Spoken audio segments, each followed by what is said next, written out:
gis nañ ni après yow. ñi jóg jeunes yi jóg. comme maire jeune ngeen am. jeunes yi jóg bëgg fauteuil maire bi bari na. te ñi ngeen ci bokkal camp aussi bari nañ.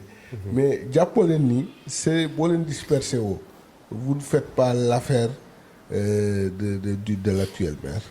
non xam nga tey li nga wax li c'est une analyse vraiment pertinente parce que jóg rek ne dama bëgg a nekk maire tey ku nekk am nga droit ne dama bëgg a nekk sa maire gox kooku mën nañ ko accorder ku nekk. mais tey ce qui est sûr et certain wax naa leen ko nee naa leen ko boo leen muusul ngeen booloo parce que l'union fait la force boo leen booloowul seen diversité ngeen am te man je peux pas concevoir ay nit bokk benn camp moom pratiquement benn dizaine de candidatures. mais pour l'instant je pense que ñoom ils sont en train de battre le macadam parce que ñoom day jéem a xool ku nekk nan lay gérer côté am mais je pense que ñoom à un moment donné ñoom dinañ boole seen biir pour def benn coalition bi nga xam ne moo leen di permettre ñu taxaw mais ñun de notre côté ñun on est un parti. on est régi par les textes du parti. On a un leader. te loolu yëpp tamit bu ñu naree dem semaine suba ak coalition on va en parler autour de nous mais ce qu'il faut comprendre mooy yëmbal la ñuy wax. moom moo nekk au centre. non yëmbal la ñuy wax te yëmbal bi du keneen mooy jóge ci àll bi ñëw di ko defar à notre place. mais vous avez un adversaire de taille. non xam nga yow sama waay nga. xam nga yow sama waay nga loolu moom Sénégal xam nañ ko yow ci sama grand nga. mais am nga adversaire de taille baara du sa puuce de comme gars yi ni ñu koy waxee. waaw mais xam nga li nga wax dëgg la xam nga nit bu ko xeebal bësam. mais baara tey yaakaar naa tey boo ko yeewee 4 heures du matin nga ne ko lan mooy sa problème tey dans la Djibril Diaw. ah bon waaw. parce que xam nga song nga ko noonu.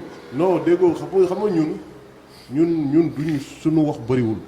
effectivement ñun dañuy ñëw di def c'est-à-dire nit ñi ñooy porter combat bi. yow action nga nekk yow. non ñun on est sous ère action lañ nekk. parce que tey xam nga man lan laa mënul concevoir.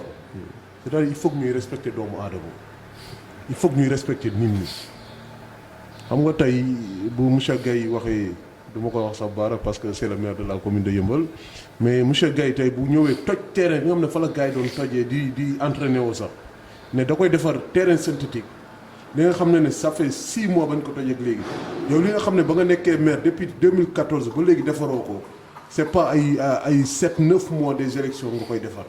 te man est-ce que nekkul léegi la am financement. non du question financement parce que xam nga nee na tey maire bi moo yor financement maire bi moo koy financer entièrement. mais tey Sissoko man nee naa lépp lu may wax xam nga lan moo gën a bon mooy di wax benn affaire te tu n'as pas les preuves. man j'ai les preuves comme quoi parce que j'ai consulté j'ai eu à discuter avec la société turque. ñoom nee nañ pour un terrain synthétique gazon ils le font en 20 jours. en 20 jours bu nekkee ne terrain c'est disponible. mais li nga xam nga lan lay bañ mooy c'est-à-dire nga ñëw génnee maquette ne lii laay def fii maquette bi macha allah mu naay trop. gars yi toog di si xaar nga naan lii ngay bëgg a campagne parce que lii yow yaa ko fi dara def. tey gis nga boo déggee ma lay xoolal c'est que tey dañoo nekk si affaire bi nga xam ne on observe beaucoup. am na benn rond-point bu mag bu gars yi def foofu si booy dugg Caaroy bi. baara keroog tuddee na ko Seydina Issa Laye ñu koy rafetlu. mais li nga xam ne du sa propriété defaroo ko. bu revendiquer paternité de la chose parce que loolu day dox ci xelu nit ñi. mais day politique. waaw non mais day politique mais xam nga c'est politique boobu ñun lañ soxlatul moom la jeunesse bi soxlatul moom la nit ñi soxlatul xam nga tey lan lañ soxla. nan nga mën a def pour dimbali doomu aadama yi.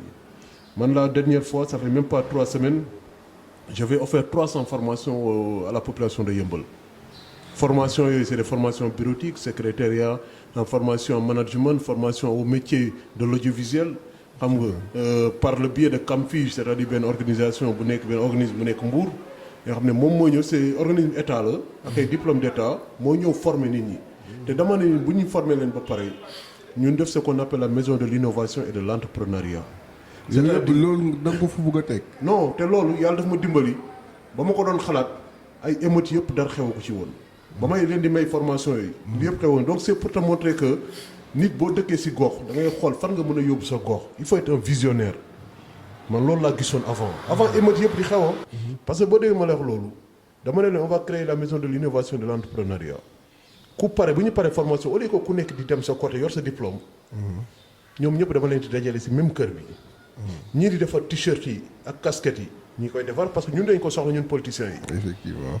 ñi nga xam ne maire yi di defar cuub di defar transformation céréalière ay savon eau de javel di ko defar parce que ñoom ñoo koy utiliser waat si journée bi. bu ñu paree loolu yëpp ñu def li ñu naan boutique de témoin loolu yëpp lu ñuy def ñu koy exposé ñun ñu leen di dimbal di leen wutal ay fournisseurs yoo xam ne. ngeen koy produire ba pare di ko jaayaat. di ko jaayaat te ñoom ñoo koy njëkk a utiliser waat ndax ñoom ñoo koy gën a soxla. donc c'est pour te dire que à un moment donné te revenu yooyu ñu si am ñoom ñoo ko moomal seen bopp. loolu nga leen di mën a dimbali. mais di ñëw tey di ñëw si groupement yi di leen jox fi ay 20 000 ay 50 000 du loolu moo leen di dimbali. il faut les aider xam nga ñu mën a mu nekk benn autonomisation. buy permettre que ñu xam ne am nañ formation am nañ liggéey xam ne si la ñu war a mën a jàpp te suba dinañ mën a régler seen problème te fekk na duñ jaar si kenn. donc yooyu mu nekk affaire yi nga xam ne man vraiment daal ba ma ñëwee j'ai mis ça en place on va commencer juste inchallah bu ñu paree koor gi. La première semaine, la formation est débutée. La formation, c'est pour une durée d'1 mois, parce que ce sera sous forme de formation accélérée. Donc, di ñaan yàlla rek yàlla may ñu dem si jàmm ak salaam. Bismillahir rahmanir rahim ba pare ba vraiment daal mu may ñu ndam.